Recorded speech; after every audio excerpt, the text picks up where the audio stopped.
Welcome to Health and Safety Conversations. Here's your host, Tom Bourne. And welcome to Health and Safety Conversations. I'm your host, Tom Bourne, and with me today is the marvelous Steven Kirby. Steve, how are you? I'm really good, Tom. How are you doing? Oh, not so bad, not so bad. It's probably a beautiful, clear day over here at about 19 degrees. What's it looking like in the UK at the moment? In the UK, it's 8:30 in the morning. It is very wet and damp, and it's probably around about 12 degrees at the moment. Um, Probably not going to improve much through the It's it's still day. summer over there, isn't it? Supposedly, it's still summer. We've not seen much sun for the last 3 weeks, so I suppose we can't actually complain too much about the rain. I mean, it did help us retain the ashes after all, right? yeah, it's true. All right, Steve.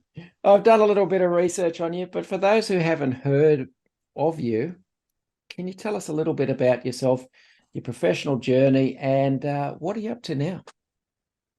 Yeah, so my name's Steven Kirby, and I'm 44, almost 45 years of age.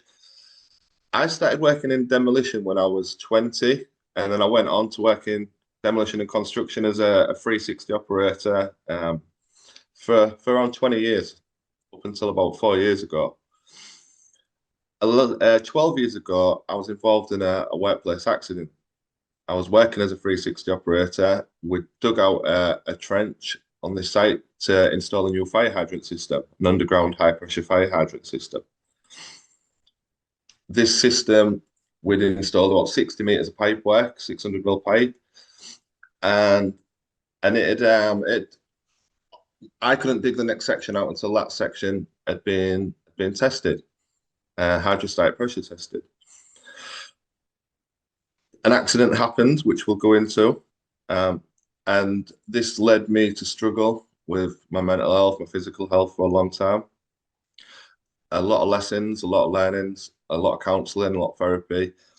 And then that therapy led me to 4 years ago setting up SK Life Coach UK, so Steve Kirby Life Coach, with the intention of helping guys in construction demolition who were struggling with their mental health and maybe not want to go for therapy, maybe come to a coach instead. Someone who'd gone through it, someone they could relate to.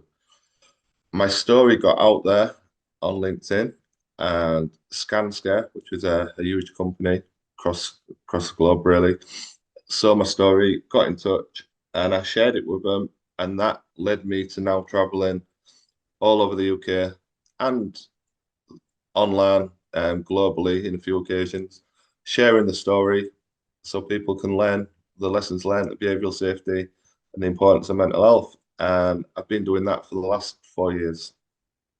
So You talked about an accident which basically changed your life. What actually happened? yeah, so exactly. So going back, January the 11th, 2011, we just had 2 weeks off for the Christmas break, for Christmas holidays. Before the Christmas break, there was a gang of six of us, and we had dug out the trench and installed. The trench was only maybe a couple of meters high, and we'd installed this pipe for this new fire hydrant system.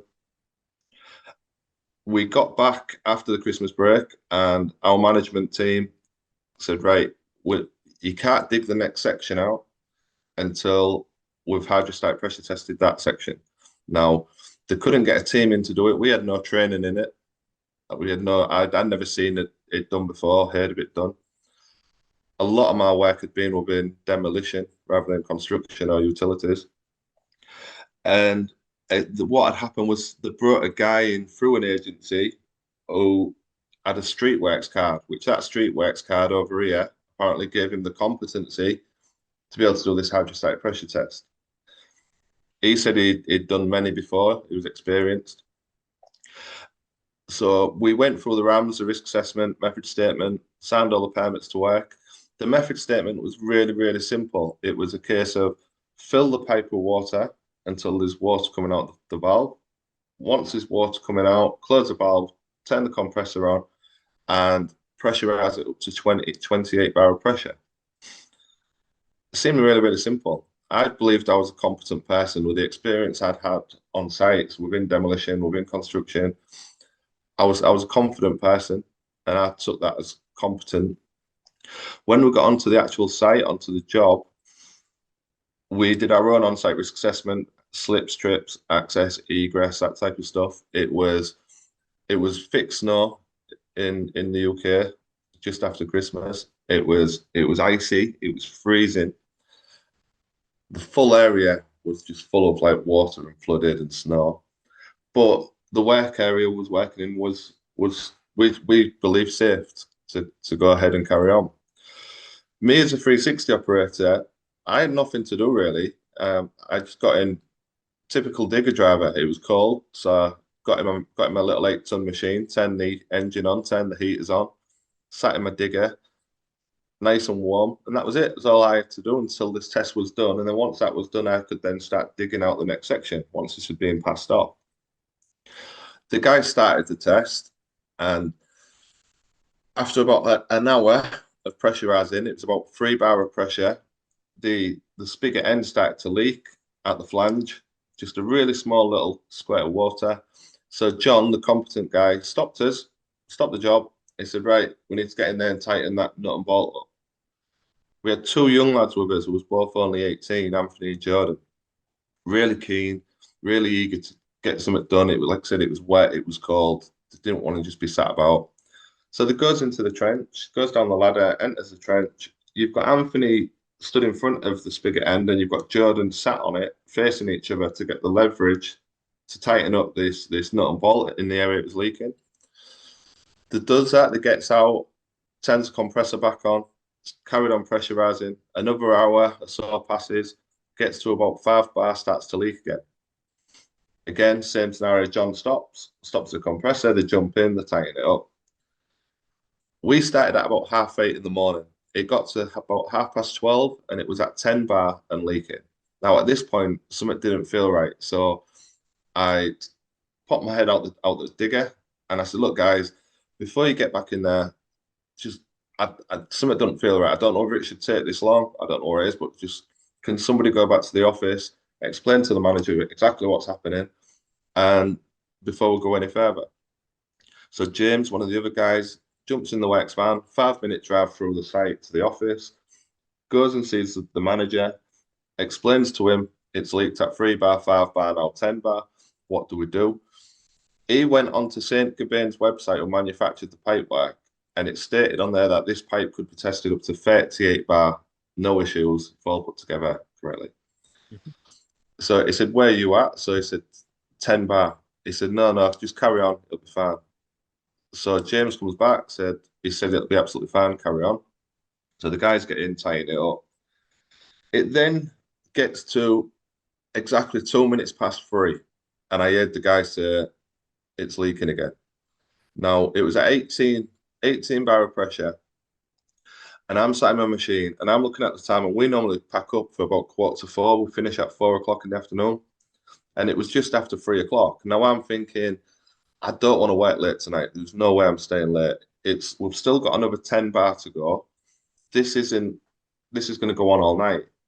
So I jumped out my machine, and in my mind, I thought if I was physically stronger than both of these 2 young lads, I wasn't being gung ho or anything. I just knew I was physically stronger. So I thought if I get in and I tighten up all 24 nuts and bolts around that flange, it'll be nice and tight, and it'll get to pressure really, really quick, rather than in my mind, it wasn't tight enough. So I jumped out the machine. I said to Jordan, give us your harness, because I had to put a harness on to enter the trench. I said, give us your harness. I'm going to tighten it all up. They used to call me Fatty. They was like, go on, Fatty, you do it. I was about 16 stone, bodybuilding for years. I was a big lad. I was 32 at the time of the accident. So I put on the harness. I had the spanners in my hand. I passed the spanners to one of the other guys while I went down the ladder. I stepped into the trench, which is only just over 1 meter wide. The pipe is 600 mil, so there's not a lot of room in there. As I reached back up for the spanners. Luckily, I didn't take them with me. As I reached for the spanners, the spigot end blew off at 18 bar. And my memory is reaching up for the spanners. I remember that as clear as now, like yesterday. My next memory is I'm trapped underwater. I've got no idea where I am. I believed I was in the local river. It was like being in a washing machine, is the only way I can explain it. I didn't know which way was up. I didn't know which way was down. I couldn't get out. My two kids was 4 and 8 back then, and that was instantly all I could think about. I cannot die. I cannot die. I need to get out of here. When they say your life flashes before you, I was stuck under there for around 40 seconds to a minute. Now, when I say that out loud, it doesn't sound like a long time, but being trapped underwater in your own thoughts, in your own mind, believing this is it, it really is a lifetime. I was screaming for my mum. I was praying to God, please, please, I can't die. I'm 32. I've got my family, and I can honestly say it was the most terrifying experience of my life. Everything seemed to just stop, and what had happened, I thought I was fighting to get out. It's been calculated there was around 7,000 gallons of water in that 60 meters of pipe coming out of there at 18 bar of pressure, which is the equivalent of 51 ton or thereabouts, pushing against that spigot end. Now, as I'd reached up, the end had blown and there was trapped air in the pipe. And I think what's happened, if that spigot ended had hit me, it would have cut me in half instantly. I wouldn't be here today. But I think what's happened is the air's released and kind of with a bang. I don't remember a bang, but the guy said it was the bang was definite. And I think that percussion of air has kind of thrown me out the way. And then as it's blown off, I've landed back in, and then I've just been battered by literally the water. I'd hit my head. I'd been unconscious and not realised that I'd came back to underwater. I needed 8 or 9 stitches in the back of my head. Physically, my arms, my harness had been blown clean off. My boiler suit had been blown off. But I was laid face down in the water, and young Jordan, one of the lads who was in there before me, he saw me, jumped in, grabbed me by like what was left of my clothing and my harness, lifted me up. And as he lifted me, I just remember seeing faces everywhere because people had heard the blast and come running over. And everybody was looking at me and shouting, "Steve, breathe, fatty, breathe." And I took on that much water, I couldn't breathe, but no one seemed to know what to do. Then instinctively, Jordan kind of picked me up. The water was about chest height, just below chest height. Trench had filled up. Jordan picked me up and kind of used that to his advantage, passed me to the nearest member of staff, one of the other guys, who then dragged me out, and then the water dislodged. And I obviously coughing, spluttering, but I was able to get my breath. Now, as I said, physically, if that pipe had have hit me, I'd have been cut in half instantly. There's a live main directly behind me, which somehow this spigot end went under, and that was a similar size pipe, and that was a live main, water main running at 8 bar of pressure. So if that had fractured, nobody would have got in there to get me out. It had just been constant. My arms had been hyperextended, so with the blast, my arms had gone back, my elbows had gone the wrong way and stretched on my tendons. I had a few cuts and bruises, grazes on my face. My face was swollen. I had pipe bedding, what was around the pipe. There's pebbles stuck in my neck, my face, my head, my shoulders, like shrapnel where it blown. My boots was found 20 feet away, so my feet had been hyperextended in order for my boots to fly off. And I was just physically battered by the pressure, like instant kind of bruising all over my full body. But I was lucky. Physically, I was really, really lucky. Said speaking to a lot of the guys within the industry who do this day in and day out now and doing what I do, and I have been told on every occasion people don't survive this accident. Somebody was watching over me that day. So yeah, the accident happened. And then, but the reason I share this and I started doing this was because physically I was really lucky, but mentally I struggled that first night. Now, I've never struggled with my mental health up until that point.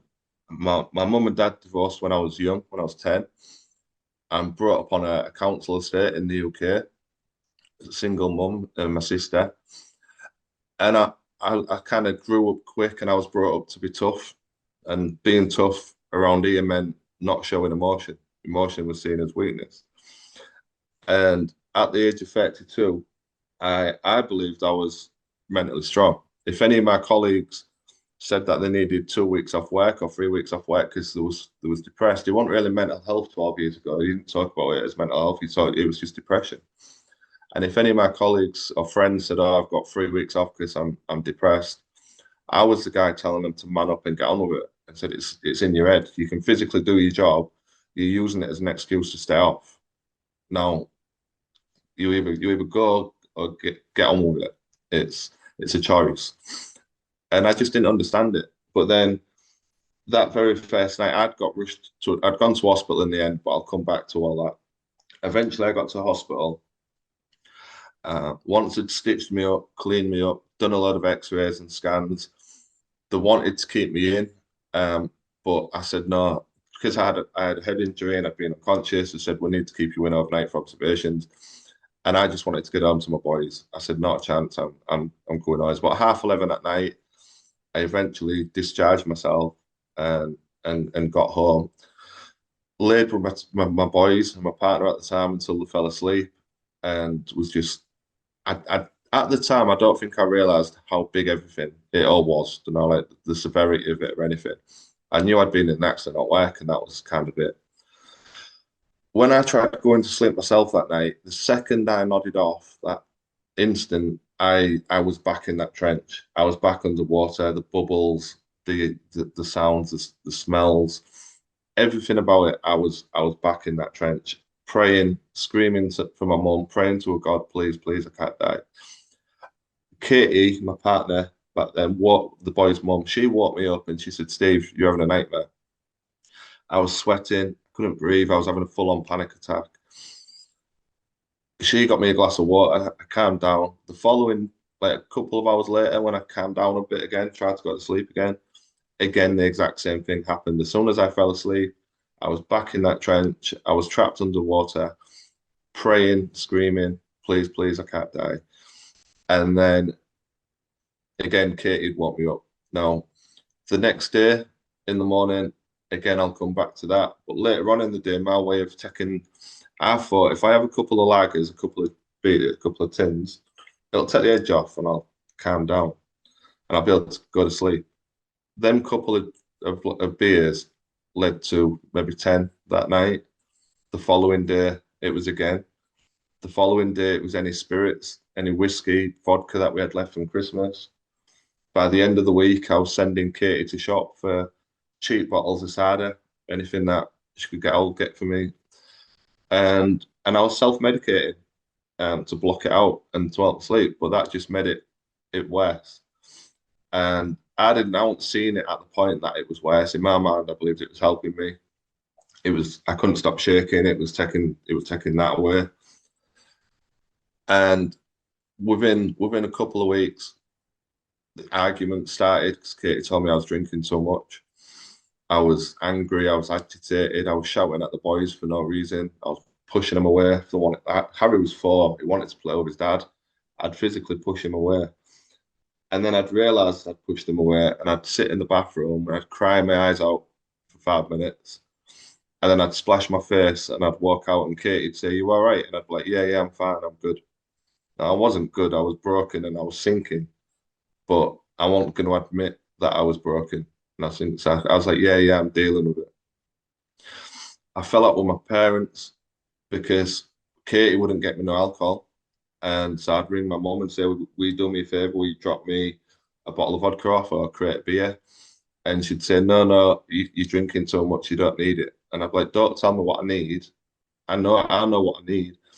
And she'd say, "No, Katie's telling me not to get you any."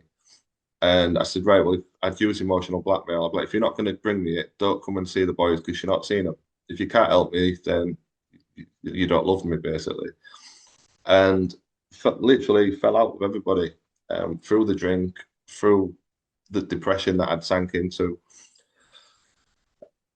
And as the weeks went on, I think it was about 12 weeks after the incident had happened, I started believing that I was supposed to die that day. That was my day to die. And it was a case of, it's coming for me. I daren't leave the house. I had appointments at physio then for my arms. I had to have cortisol injections in my elbows so I could move my arms.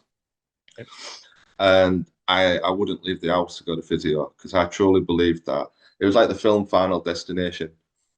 I cheated death, and now it's coming for me. And I literally daren't go anywhere. I daren't do anything. The more I drank, the more I overthought things, and that spiral was I was getting deeper and deeper into that dark hole.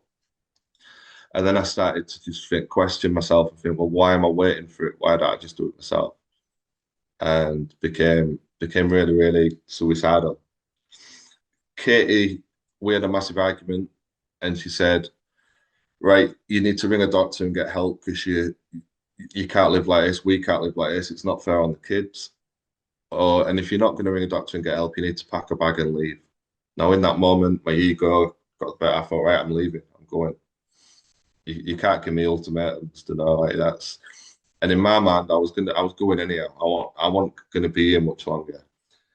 And I started packing a bag. And while I was packing the bag, all of a sudden I had a flashback again. I was trapped underwater, praying to a God, please, please, please, I can't leave my kids. And here I was about to walk out on them. And then that just sent me into a full-on breakdown. I fell to my knees, cried, I couldn't breathe, crying my eyes out. I said to Katie, what is up with me? What is wrong with me? She rang a doctor. The doctor came out. The doctor said, Steve, I'm not a psychologist, but you have got PTSD, anxiety, depression, obviously all caused from what I'd gone through the trauma. The next day, I had an appointment at the local mental health hospital, Victoria House. I sat with a lady. I told her everything that I've just gone through, the drinking, I was gambling. It was horrible. It was a really bad time. I told her everything, and she just looked at me and said, Steve, I'm really sorry. I can't help you. And I said, what do you mean? So she said, I'm not qualified enough. She said, leave it with me and we'll get back to you. Now, the way my mind was working, I took that as nobody can help me. You know, like that's where I was at. It was like, she can't help me. My dad had taken me to that appointment, and on the way back, I got him to stop at a garage, sell alcohol, and I bought myself a 1.5 litre bottle of vodka. Or I got my dad to give me the money to buy a 1.5 litre bottle of vodka. I went straight upstairs, and I literally laid on the bed and drank that full bottle neat within no time, with the hope of just falling asleep and not waking up. But I did wake up, and I had the worst hangover ever. I felt absolutely shocking. And I had a message saying to go back to Victoria House that day to the mental health hospital. I went back to the hospital, spoke to a lady, and she was amazing. She instantly taught me about fight, flight, and freeze, and said that I had PTSD. And I started laughing when the doctor said I had PTSD because I didn't believe people like me got PTSD. You got PTSD if you was in the forces, if you was in Afghanistan, Iraq, somewhere like you was at a war, you saw some things. That was what PTSD was, bombs going off and all that. Someone like me, in my mind, you don't get PTSD. But when she explained everything to me and I understood it, it really, really helped to start that little shift in my mind. I had four months of therapy with her, or 3.5 months of therapy. And on my last session, she said, Steve, what I want you to do is go away and start to learn about yourself, start to learn about human behavior, start to understand. She said, go and Google mindfulness and spirituality. And I started laughing, and I was like, I had doing meditating and all that type of stuff. And like mindfulness for me at that point was a million miles away. My intention was to go stop off at the pub and grab something to eat and a beer, and that was then go on. But I drove home that day, and I passed the pub, my local, and I went straight home. And I did. I got in and I went on YouTube and I started looking at spirituality, which led me to self-medication, which led like mindfulness, and that's kind of what put me on the path to SK Life Coach UK. From then, I've just studied the mind and human behaviors every single day, and it's what really turned my life around, turned my mindset around, and it's the tools and techniques that I now use with clients in order to help them achieve more or get through their struggles. So yeah, so physically, I was very lucky. I still 12 years later, I still struggle today. I can't walk too far without my feet burning and aching, and that's probably a fact. My feet would have been extended to the point where they're not supposed to, and that's the only explanation I can get for my boots being found 20 feet away. My boots was tied on my feet, and for them to blow off as far as it did, there must have been some force at my feet. My back, I struggle with my back and lower back. But other than that, I think 12 years later, I'm really lucky. I'm in a really good place, and I'm really lucky, both physically and mentally. So Yeah. Yeah, look, horrible day. yeah, absolutely. Suicidal. Believe it or not, quite a few people have suicidal thoughts at some stage in their life. It Yeah, might be a bit personal, but I'm going to ask it anyhow. And I don't know how to frame it, so I'll just spit it out. go with it. All right. What was driving you to basically end it? What was the thought pattern? Was it Because I truly believed in my mind. I'd sit thinking, I truly believed that. I had people telling me, like I was off work for almost 7 months after that, during the accident. I was under physio, and obviously, eventually, I was getting help with mental health. But anybody who I spoke to, like, who came to my house, like, there was people coming to take statements from me and all sorts, and they tell me how lucky I am to be alive. You know, like, because I didn't know exactly what had happened to start with, and then the more I kind of looked into it and spoke to people, and I've like uncles who worked on the same site and family, and they knew a bit more about it because they was hearing about it, and then they'd come back and they'd say, "God, you're lucky to be here." You know, like you should have died that day. And it was, I think that phrase had gone into my head somehow. You should have died that day, and that was it. My brain latched onto it, and I truly believed that I should have died that day, and I've cheated death. So I think the alcohol made me sink deeper into a depression. I was drinking a lot. I was either drunk or hungover and starting again. And when, like, knowing what I know now, when you're drinking, you go into that negative mindset. Anyhow, it makes you feel low, down. It's a depressant. Mm. So I think the fact I was sat probably overthinking it and having these intrusive thoughts and believing that I was supposed to die, I had a voice in my head telling me that it's coming for me. So why wait for it to come for me? I didn't leave the house. It was controlling my life. Mm. So I thought, why not? I'll just do it. But when it comes to the thoughts, the intrusive thoughts, I didn't want to do it in a way where my family had found me, my boys or Katie. And I didn't want anyone. I didn't want to put that trauma on somebody else. Yep. So the way I was feeling, the only way I could think of doing it in this area is we have a bridge called the Humber Bridge, and it's a local suicide spot. It's a very high bridge. People jump off that bridge and you never find the bodies again. The current takes them and they end up in the North Sea. Mm. And that was what kept coming into my head. But having nearly drowned and being trapped underwater and knowing there was, I don't know if it's the right words, but I didn't have the balls to do it. I couldn't bring myself to do it. I didn't have the courage to do it. But I was really close. But again, I didn't want my family to find. I didn't want to put that trauma on anybody else. So I needed to do it in a way where I could disappear and never be found. Yep.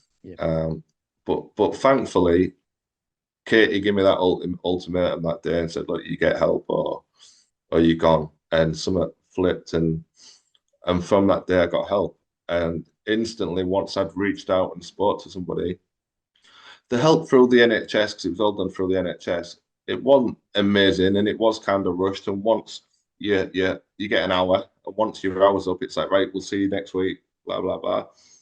And I would walk out sometimes feeling worse than when I went in. But she did give me the tools that I needed to go forward in order to be where I'm at today and learn more about myself. Yeah. So, but yeah, as far as for anybody listening who does suffer intrusive thoughts, who does consider it and think about it, that is exactly what it is. It's just an intrusive thought, and we're here for a reason. You know what I mean? We're lucky to be here in the first place. The odds of actually being born are, is it something like 250 billion to one or something crazy. But we can live out. When people talk about heaven and hell, I feel like I went through hell for a long time. But heaven truly is on earth. It's how you use your thoughts, your imagination, and create the life that you want. And we've all got the power within us, I believe, to create the life that you want to live and the mindset that you want to have. And it starts with understanding yourself. It's understanding who you are as a person and having that self-worth. Self-worth's massive. Okay. Yeah, no, that's good.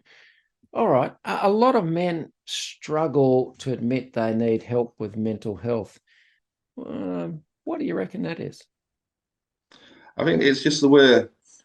I think the way we're brought up as guys, like even as young boys, it's if you fall over, it's get up, get on with it. You know, like the minute for me, like I said, I was brought up on a council estate in Hull in the UK, which was a really low. There's not a lot of money or anything, not a lot of people, not a lot of work, a lot of unemployment, a lot of single mums, and if you showed any kind of weakness, if someone said something to you, even as a 12-year-old boy, and you went off and cried to mummy, you got your head kicked in. So you couldn't show weakness. And then kind of growing up, like I remember my uncle had a lot to do with my upbringing and from my teenage years. And again, if you felt down or anything, it'd be like, oh man up, get on with it. Don't it? And then I went into demolition at the age of 20 and I worked all over the UK, working 5 days a week, sometimes 2 weeks at a time. And working with a bunch of demolition workers, so it's all kind of, they used to call themselves roughy, tufty demolition men. And it's, again, if you're going through any problems, like my girlfriend at the time, we was going through a lot of issues, but you felt you couldn't say anything because they just rip you to bits. Whether it was banter or whether it was, the reality is they would have probably sat and spoke to me. And it's the same now. We have this fear factor in now. You don't want to talk to somebody because you're frightened they're going to laugh at you or say something. Whereas the reality is, if you are struggling with something and you say, oh, I'm really struggling with, they'd actually be there for you and I'll they'd listen to you and then maybe even signpost you who you need to talk to. But I think it's the way we're brought up. Men are brought up to be tough. And I've learned now, and I share it in my presentation or any of my clients, it's more manly to show emotion, right? To be open, to be able to show that it shows strength. And if we don't talk about our emotions, just whether it's stress at work, whether it's stress at home, something going on with the relationship, something with kids, bills, anything, if we're taking that on ourselves as men, because we feel that's our responsibility and that's what we're supposed to do, we take that on ourselves. Eventually, it builds up and builds up and builds up, and it's like a pressure cooker. It gets to the point where we blow, and that's either we go and drink a lot, we go and do something, or we go and end our life because we feel we can't take no more. We need that release. But by talking about it and actually opening up, it really, really lifts that emotion. And it's like taking a heavy backpack off your shoulders and you feel like you can sit back and you've let it out. And then once you've let it out, it spirals and you get the help that's needed. But it is, I think men are brought up, especially in the UK, to be tough, to not show emotion. Emotion is a weakness. I think times are changing now slightly, so I'm hoping future generations are more open. Mental health's obviously massive. There's a lot of people talking about it. There's a lot of businesses investing into it. So but it should be there should be more done in schools as well, I believe, to do with emotional awareness and and that type of stuff. But yeah, I think the reason is as guys we are brought up to be masculine and tough and emotions weak. Um, and Yeah. that's why there is so many. That's why there's so many male suicides. I mean, it's not just the UK; it's all over the world. It's where you are. It's America. It's everywhere. And it is suicide is obviously one of the biggest killers within the workplace, and that's because people feel there's nowhere to turn, or they don't want to talk to anybody because in their mind nobody can help them. I didn't believe anyone could help me. I truly believed death was coming, and nobody can stop that. It's but it wasn't. It was all in my head. And 12 years later, I'm helping people through using the same tools that got me through it to show that the mind is really, really powerful. The mind can create anything, whether that's going to be good for you or bad for you. It can put us in some really dark places or some amazing places, and it's learning to use your imagination again to create the life that you want. And that means opening up and getting other people to help you form your world. Yeah. Okay. Did it take some time to get over, or to overcome those inner demons? And that's presuming you have. Do you still have down days or bad patches? Yeah, yeah. It's I think everybody has down days. Like we'll wake up in the morning and straight away your thoughts are on bills that need paying or the weather's not great or it's you start off on something negative and that tends to just carry that on. Something will happen and then again, why me type of thoughts and you're in a mood or you're having a down day or you just wake up and you just feel tired and no energy and down. But I'd say it took me a good 5 years after the accident to start to understand a lot more. I'd done a lot of reading. I've read hundreds, if not thousands, of books in the time since then, all to do with everything, like I said, from spirituality to manifestation to mindfulness to everything. And you kind of pick up bits from each thing you read and you believe certain things and you don't, and you think maybe that's true, maybe this is true, maybe that's not. But I think the more open you become with your mind and with the world around you and people's attitudes and stuff like that, I started to believe that I I was saved that day. I read a lot of spirituality. I believed I was told I had a guardian angel who saved me that day. See, I do a lot of talks for other companies who's had fatalities in this same instance, same accident. And again, I've been told people don't survive when these kind of failures happen. It's very, very rare. So I started to believe, I believed I was supposed to die. I flipped it and believed that I was supposed to get in that trench. Because if I hadn't got in that trench, Anthony and Jordan had been in there, and there's not enough room in there for two men, two bodies. And if it had filled with both of them in there, either one or both of them would have been killed. So I got in there for everything happens for a reason. I got in there for a reason, and I survived for a reason.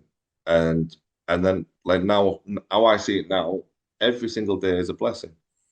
I wake up in the morning. First thing I do when I wake up is five things I'm grateful for. Whether that's my grass is getting watered today because it's absolutely chucking down again, so I'm gonna have a nice lawn. But I'll pick five, rather than seeing any negative in everything, I'll pick five things that I'm grateful for. And that gets your brain into that positive spin as soon as you wake up, rather than on a negative, oh, it's raining today. It's crap. It's it. No, like it's about being positive. So and now I know how easily life can be taken away from us.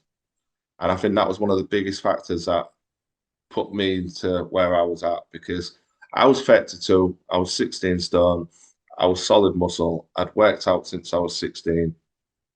I wasn't scared of, as Tyson Fury says, no man beast or whatever. I just believed I was going to live till I was old. I think, and that's a lot of, we do. We don't think, oh, we're going to die today in an accident. And I just thought, I never thought about death. I never had a fear of death, but I never thought about it as such. And then for that to happen and realize how delicate life is, how easily it can be taken away from us, whether it was the accident or whether it was my mind months later, in two occasions, I nearly wasn't here no more. And as humans, we are really, really delicate. Life can be taken away from us in an instant. None of us know how long we've actually got on this earth. And so now I wake up, and to me, every day is a blessing. I'm lucky to be here, and I'm going to enjoy every day I'm here as much as I can. I'm not going to waste energy worrying about things that are out of my control, stuff that I can't change, stuff that I can't have an impact on. I'm going to focus on what I can do for me, my family, my colleagues, and those around me, and do what I'm passionate about. And that's all we can all do. Do you know what I mean? It's if life really is a blessing, and I think that stops me having down days because of what I went through. And I know, like I said, how delicate life is. You've got to focus on each day at a time. And the past is a memory. Like people say, does it affect you now? It affected me for a long time. And the tool that got me through my trauma was I'd used self-hypnosis. So I'd read about it, and then I'd done a course in hypnotherapy. And I'd get myself nice and relaxed in a chair and on the sofa. And then I'd take myself back into the middle of that trauma. So when I'm fighting, or feeling like I'm fighting against the water, and I'm screaming, please, please, I can't die. I've got my boys. I'm praying to God. I'm screaming for my mum. I'd meditate and then put myself directly into that point. But then I'd lay in the water, imagine that I'm in the water and I'm calm. And I'm telling myself, you come out of this. You're all right. And I know that I come out of it because obviously I've gone back. And I'd calm all them thoughts and memories that I was having, the screaming, the panicking. I calmed them down in that trench and tell myself, I'm all right, it works out. And the more I did that, it didn't work instantly, but the more I went back to that trauma and assured myself that I'm all right, the flashback stopped as much, the nightmares calmed down. And because I still, even if I spoke about it, you could guarantee, even years later, I'd dream about it that night. Whereas now I've been talking about it for I say 4.5 years, but 2 years was COVID. I didn't do a lot like a lot of people during them 2 years. So like for 2.5 years, I've been traveling the country talking about it. And I think the more I've shared the story, the more I speak about it, it's like therapy in itself. So when I first started doing it and the nerves was there, and I'd get home and I would be thinking about it a lot, and I maybe would dream about it. The more I've done it and the more I put myself back into that trench when I'm meditating and be calm, it doesn't affect me nowhere near like it used to no more. So it affected me for a good, I'd say it affected me deeply for a good 5 years. And then after that, the more I learned, the more I understood. I would have off days, but now it's very, very, very rare that I have any kind of off day. Like I said, to repeat, every day is a blessing. Yeah. So, Steve, you do travel over the countryside in the UK, sharing your story and helping raise awareness about mental health, helping people with confidence and their anxiety. Are you just available for that in the UK, or is there any thought about being available to organisations that are not based in the UK? No, I've shared my presentation and done coaching quite a bit in the UK. When some companies have got that many employees that they couldn't get him onto a conference room. Or they can't stop that busy. They can't stop the work for the day for a safety event. So what they do is all their employees have tablets or iPads or whatever, and then they've just got me to share the story online, and it goes down really well. So there's no reason why I couldn't do that anywhere else in the world. You know what I mean? The internet's an amazing tool we've got nowadays, isn't it? So yeah, I could talk to anyone. All right. But just from your experience, Steve, how seriously is safety treated in construction in the UK? well, I think I'd like to say it's treated like it is serious. You know, like it is. There's a lot of companies spend a lot of money when it comes to safety. Now, to go back, and this is another part of why I share what I share. This is part of the story. So, on the day of the accident,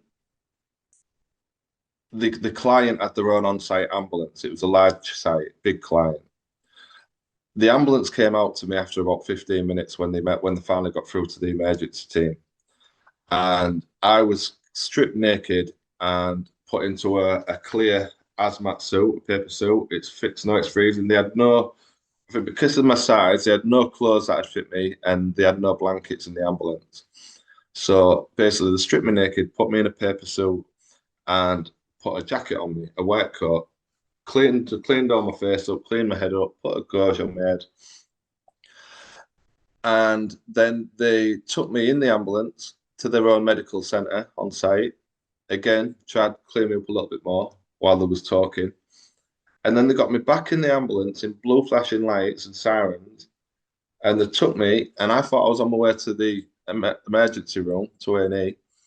And we stopped after a few minutes, and they took me into the car park. And there was a colleague there. They helped me. I couldn't move or walk. They helped me into his car. And they told him to drive me to the nearest medical centre on the estate for minor injuries, for stitches. He drove me there. The minor injuries was really busy. The guy in reception had no idea who I was or what had happened or what had gone through. So we was just told to take a seat. I'm still kind of in that much shock. I'm in and out of consciousness. James is telling me to stay awake and stay with him. Half an hour passed and the nurse came through, and she took one look at me and said, "What are you doing here?" So I said, "Well, James said, have they rang up and let you know what's happened?" So she said, "No, nobody has." So he said, "He's been involved in an accident. He needs stitches." She said, "You look like you've been beat up by 20 men." And I remember saying, "I feel like I have." And I'm stood there, like I said as well, completely naked in this see-through paper hazmat suit. And she's looking me up and down as if to say, "What are you wearing?" You know, like what's going on? She said, "Right, you need to be at A&E, you need to be at hospital." She said, "I'm going to ring you an ambulance." She said, "I can't help you here." She said, you can see by looking at you, you need to be at A&E. So James said, rather than get an ambulance to come here, I'll take him straight there because it'll be quicker. On the way to A&E, his phone rang, and it was the shift manager from the site, from the client, and he said, "What's happening?" So James said, "Oh, we're just going to A&E. They've told they can't do now here. They've said he's got to go to hospital." His words were, I'm sorry, I'm going to swear, but his words were, "For fuck's sake." And then he said, "Make sure you're both on site tomorrow," and put the phone down. James tells me, we get to hospital. He helps me in. I go straight through A&E.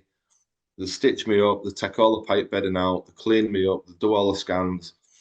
As I said earlier, I sign myself out because I want to get home to my kids. At 8 o'clock the next morning, there was a knock at the front door. Goes down. Katie goes down. I physically couldn't do much. Katie goes down, and it was again one of the guys from work. He said, "Steve, I've come to take you up to site." He said, "You've got to come on site and give a statement." I said, I can't physically, I can't move, I ain't slept, I can't go to work." He said, "Look, you've only got to give a statement, and then you're not going to be doing any work, right? Don't worry about that." So he gets me into his van, makes sure I've got my swipe card to get onto the site, gets me to site, swipes me in.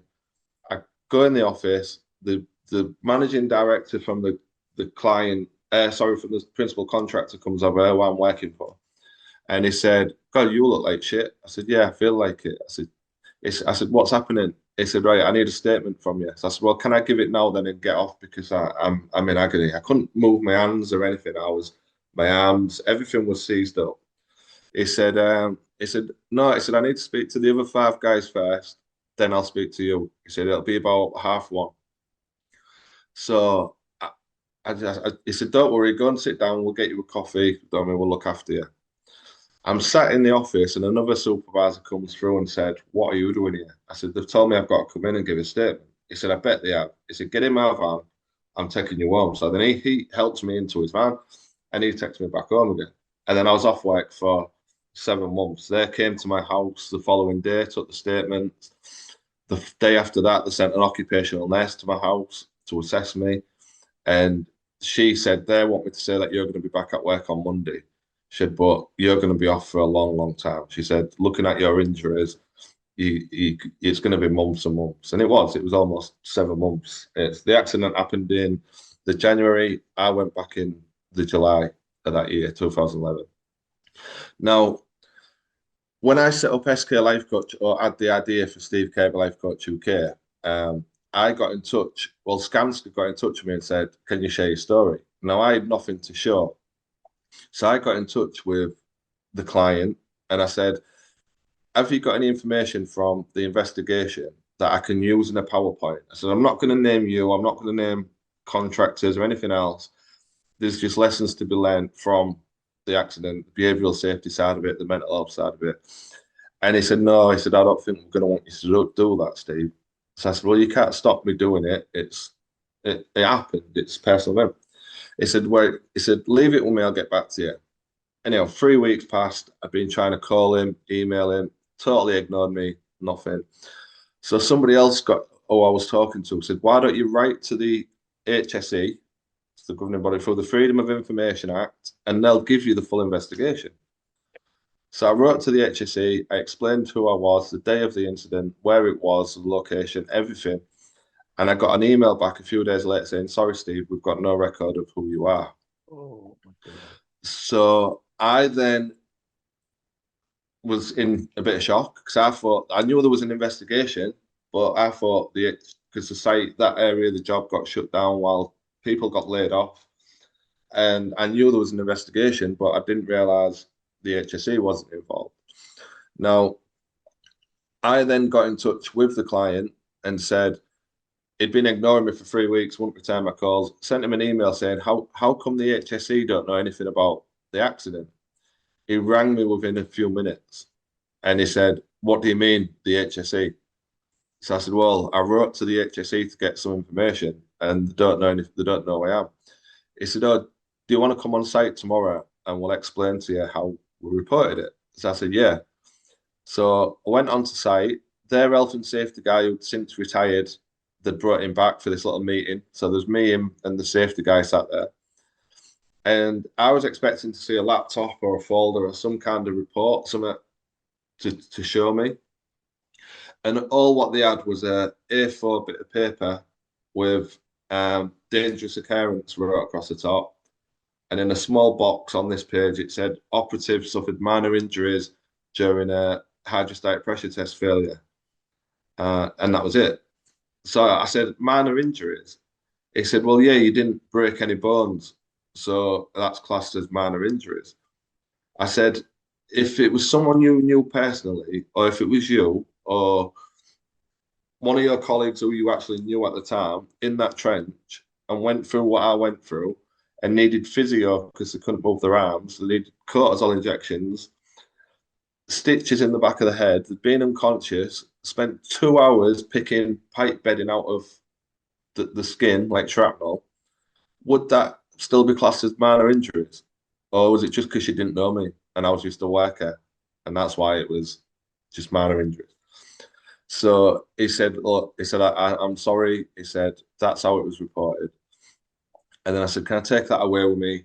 They couldn't really say, they didn't have anything else to say. They just said it was reported as a dangerous occurrence. Now, I said to him as well, I was off work for 7 months, so that's RIDO reportable. He said, no, you came on site the next day. Now, obviously, they came for me, took me on site the next day. Now, looking back over it all now, if they had their own on-site ambulance, but that couldn't leave site, it was just for the site. Mm. If they'd have called me an ambulance, then the ambulance would have called the police because they've got a duty to, and then the police have got a duty to let the HSC know. So the HSC had found out, and they'd have been down, and they'd have investigated it instantly. So they didn't get me an ambulance, because if they'd have got me an ambulance, HSC had been involved. The next day, they sent someone to pick me up and get me on site, because they had 2 million man hours without a lost time incident. If I hadn't swiped in that morning, they'd have lost them millions of man hours. Mm. And then how I've been told it, those guys at the top wouldn't have got their end of year bonus because they had a lost time incident on their hands. So it was covered up. It was kept in house. And looking back now, they did everything they could to keep that on site. I've since spoken to a guy who worked for the company, who the client was, and he was the overall manager of like this whole area in the UK, but he was on a different site. And he said to me, I should know everything about that incident. He said, I was in charge at that time. He said, and I've never heard of it before. He said, I know nothing. He said, that tells me it was just kept on that site. It was just kept in-house, and between however many of them, they decided to cover it up. Yeah. And so and the reason I share this part of it is 3 months after my accident, Scan School, I do a lot of talks for, that same year had a fatality. The guy, a pipe failed at 3 bar and he died instantly. Yeah. Now, if the HSC had investigated our accident correctly, how there should have been, and it should have been allowed, then they'd have put out some kind of new regulations or briefing or newsletter across all of construction in the UK, explaining the accident and explaining, make sure you don't, not like the regulations basically, make sure you've got an exclusion zone, make sure you don't go back to a pipe, make sure. And that, by doing that, that guy might still be here today. Yeah. But it was it was covered up. You can't learn from something if you hadn't. So when I'm speaking to these sites, and whether I'm speaking to management or I'm speaking to the guys on the jobs, it's if you see anything, you report it. We talk about near misses, but a lot of sites run on luck. So they might not have the best safety culture, but they're getting away with it purely on luck. Now, if you see somebody working unsafe, if you see someone on the scaffolding and they're not tagged on, you've got to report it. You've got to stop them. You've got to speak to them, because eventually that luck will run out and it'll go wrong. And if we get something and we don't report it, you see, on that same site, my uncle works on that same site now. November last year, he was stood near a works van.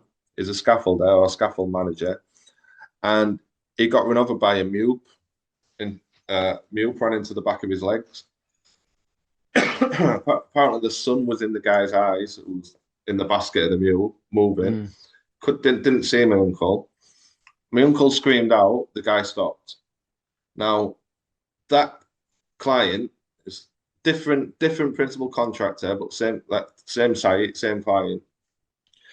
Sent the on-site ambulance to him, took him to the car park, put him into a colleague's car, took him to a medical centre, got x-rayed, sent someone to his house the next day, got him back on site, put him on light duties for 3 weeks. Now, that was last year. My accident was 12 years ago. They're still doing, even though there's different people in charge and management, they're still doing the exact same thing, because that culture is still the same. Yep. It's how they do it, and it's wrong. And obviously, I can't name him or anything, because then, I mean, but it is wrong, and they can't continue to get away with it. But when I got in touch with the HSC, because it was over 7 years ago, the HSC couldn't look into it. After a certain amount of time, they can't go back into cases. So, but we need to be reporting, because people's lives, mental health is far more important than someone getting an end of year bonus. I mean, we need to learn from these mistakes and what happened. See, I had no training in hydrostatic pressure testing. Mm-hmm. I thought I was a competent person because I was confident. I wasn't competent. I had no training in doing what I was doing. If I'd have had any, even the guy who supposedly had training, them sections of pipe was in 4 meter lengths and there was 60 meters of pipe. So it's a fair chunk of pipe where it laid out, 600 mil wide. And what happened, that full site over the Christmas holidays had flooded. And where it was connected at the collars, some of the pipes had risen. So when we filled that line with water, as we was told, if that line had been dead flat and it was filled with water, then 100% there'd been no air in there because the air's been forced out. But because it had risen at the collars, it had little pockets of air. And that's why, like, when we started compressing it, it was taking so long because we was trying to compress the air. It wasn't just water in there. So when it blew, we created a cannon, basically. We created a big cannon. Now, the spigot end was on a compression fitting. So the spigot end weighed 460 kilograms and it had like a bead weld at the back end. That bead weld slotted into the collar and then the collar gets tightened up and it holds that spigot end in place. Now, the guy who tightened that up and put that together, or the team, or whoever had done it, it was probably our guys, but I was in the digger doing something else.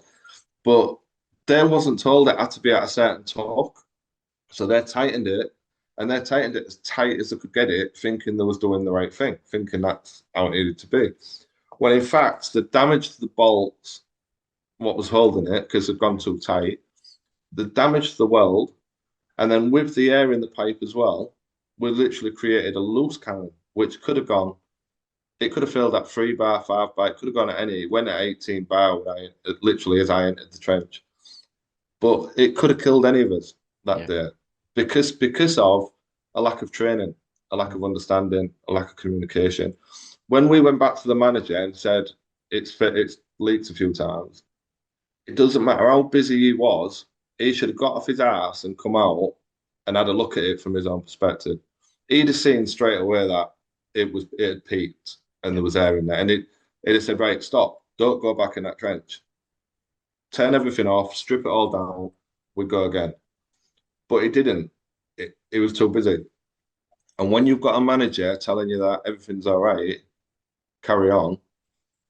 If you're not trained in it and that manager you believe he is and he's saying it's fine, you're going to take that as gospel. Yeah. So as leaders, as managers, excuse me, you've got to lead by example. If someone comes to you with a problem, you deal with that problem there and then. You don't just say to someone, oh, go on up the farm. Nobody believes they're going to go to work and be involved in an accident. No, accidents happen obviously at home, at work. It can happen anywhere, driving. But a lot of it is human error. It's stuff we do, what causes that accident. Now, how many times have you gone to do something and you've had to tell yourself, it'll be all right, before you actually do it? So you've got that voice, whether you're about to go up a ladder and you've got nobody footing it, and you're looking up and then you go, it'll be all right. You're having to reassure yourself that it'll be all right.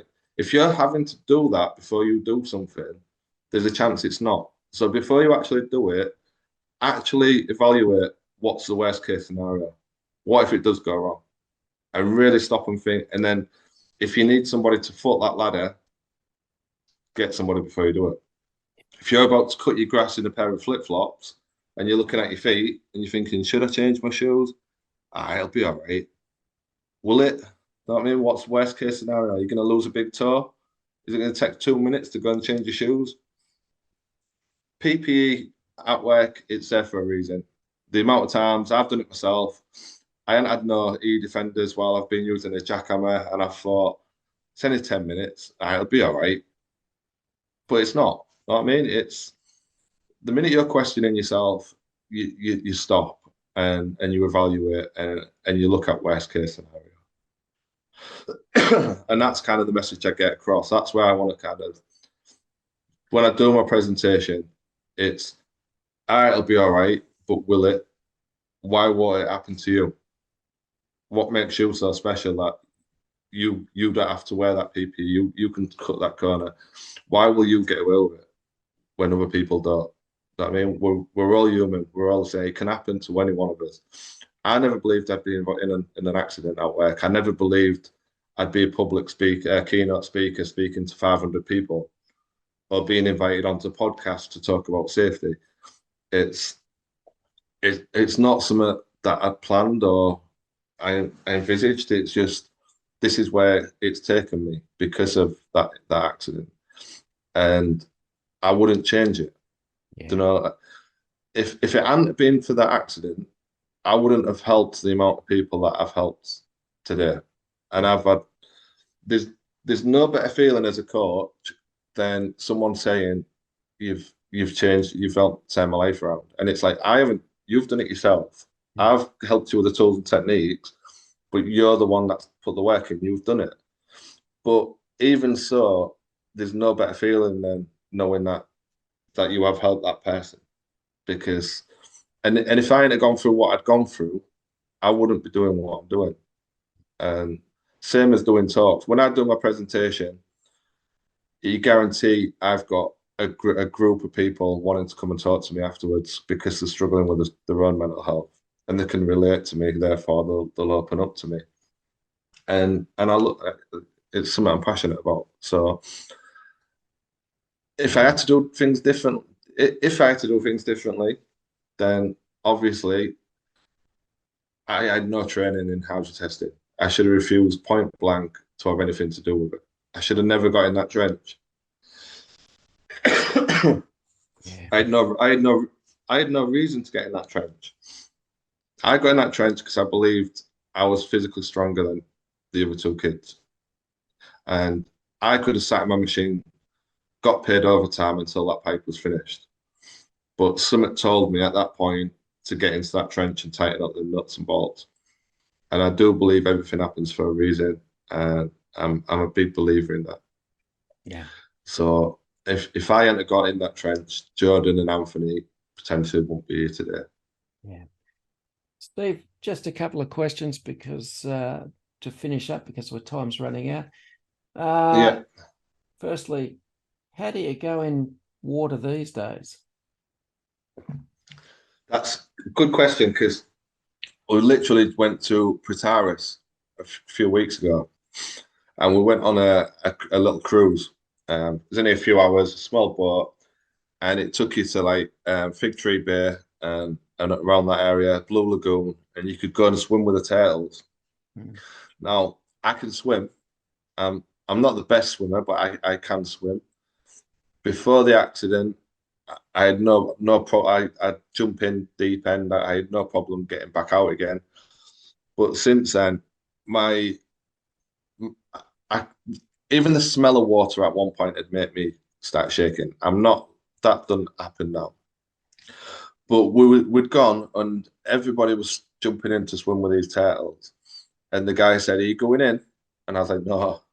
He was like, "Why not?" I said, "Because I can't touch the bottom." He'd already told me it was about 6 meters deep. And he was like, "Well, can you swim?" I was like, "Yeah, yeah." He said, "So go and enjoy it. Go and swim with it." I said, "No.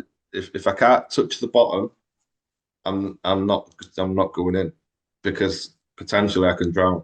Yeah. And he started laughing because he was like, "You're a fit, healthy lad. Look at you. You work out. Jump in. You'll be fine." He said, "If you struggle," he said, "put a vest on." And I was like, "No, I didn't want to put a vest on because I didn't want to look daft with a floating device around me and everyone else is swimming." But I knew I didn't need that anyhow. I can swim, but I wouldn't get in. So yeah, when it comes to water and I can't touch the floor, I have still got that phobia because potentially if I can't get back up, then I'm drowning. So. Now, last question, Steve, before we go. You hung around, and even at the darkest times, you hung around for the kids. How are the kids doing now? The kids are now 16 and 20, and they're both doing really, really well. Harry's just finished his GCSEs, and he's looking at going to college to become an electrician. Joe at the minute is looking, well, he's trying to get into the Navy. So he's looking at going into the Navy. And yeah, they're both absolutely they're doing amazing. They're doing really, really well. Me and Katie eventually did split up, but that was only a couple of years ago, nearly. So she was together through the hardest of times, and then we just, as the kids got older, we just grew apart, and it was amicable, completely amicable. We have a really good relationship now, and but Harry stays at man. Joe is 20, he's always out and about. I still see him on occasion. But Harry spends half his time here and half his time with his mum. So no, really, really good. Harry was before he'd left school, before he finished his GCSEs, he was the mental health champion for his year. So mental health first aider and ambassador for the school, and he takes it really, really seriously. And he knows as well. He knows to talk about any issues, any stresses, any problems. He's learned from me not to bottle anything up. Beautiful. Always Beautiful. talk about it. All right, Stephen. So yeah, all really good. It's been an absolute pleasure talking to you this afternoon and this morning in UK time. But for now, time's come to an end. So thank you very much. And I look forward to speaking to you again soon. Yeah, definitely. And like I said, anybody who wants to get hold of me, just go to sklifecoachuk.com, www. And that's it. Google me, SK Life Coach UK, and you can message me if you've got any issues. And that's it, basically. Beautiful. But thank you for inviting me for the talk. Again, I think it's important to get that story out there, get that message out there, and we'll chat again soon. Thanks for listening to Health and Safety Conversations with Tom Bourne. Until next time, stay safe and enjoy the rest of your week.